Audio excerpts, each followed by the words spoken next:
បាទតអូខេយើងចាប់ផ្ដើម unbox Yoga បាទ unbox Lenovo Yoga S 730 13 inch បាទឥឡូវតោះយើងចាប់ផ្ដើម unbox អស់គ្នាថាតើរូបរាងរបស់វាគឺបែបណា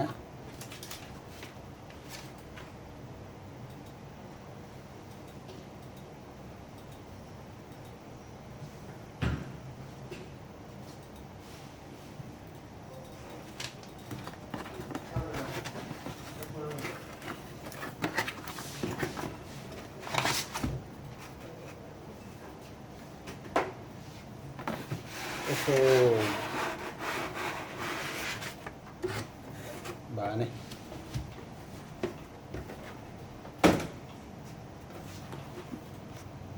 អូខេរៀងវាអែមតែម្ដង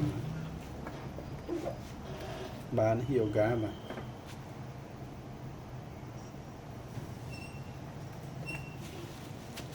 អបវាគឺស្អាតតែម្ដងបាទអបវា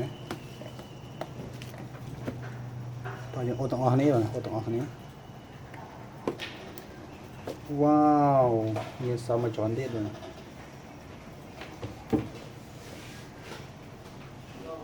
អូហូ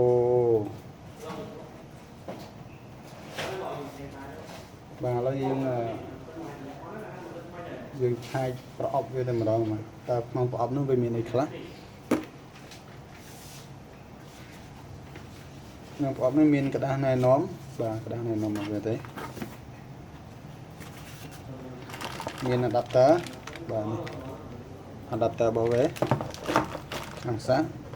យើងនិយាយស្រួលស្ដាប់បាទបាទខ្លួនមានអីទេបាទតោះឥឡូវយើងមើលរាងរបស់ Yoga របស់គ្នាមកថាតើរាងរបស់ Yoga ហ្នឹងរាងស៊េរីថ្មីនេះរាងមិនបាទ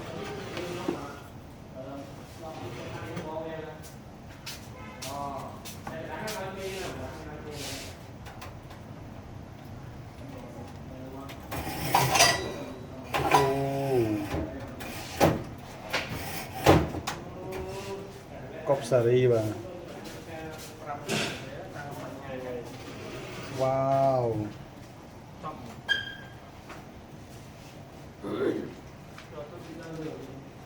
បាទស្អាតបាទស្ដើងស្អាតបាទ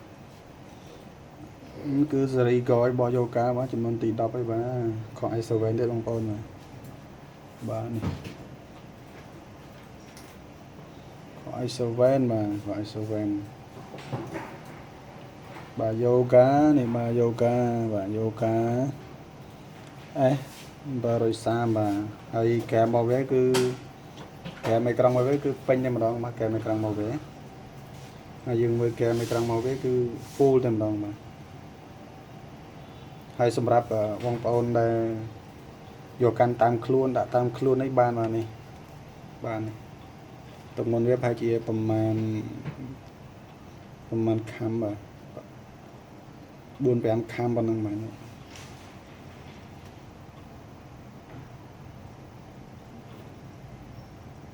មិនធន់ប្រហែលទេបងប្អូនបាទហាប់ល្អបាទនេះគឺឆ្នាំងសាក់របស់វាគឺ Type C បាទ Type C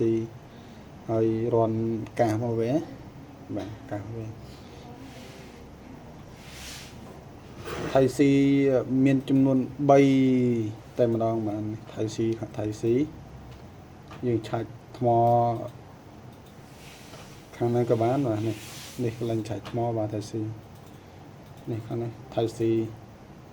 អញ្ចឹងគឺសេរីក្រោយនេះគឺកប់តែម្ដងបាទតែឥឡូវយើងអេតម៉ូតេចូលដក512ចេញបាទតោះយើងទស្សនាទាំងអស់គ្នា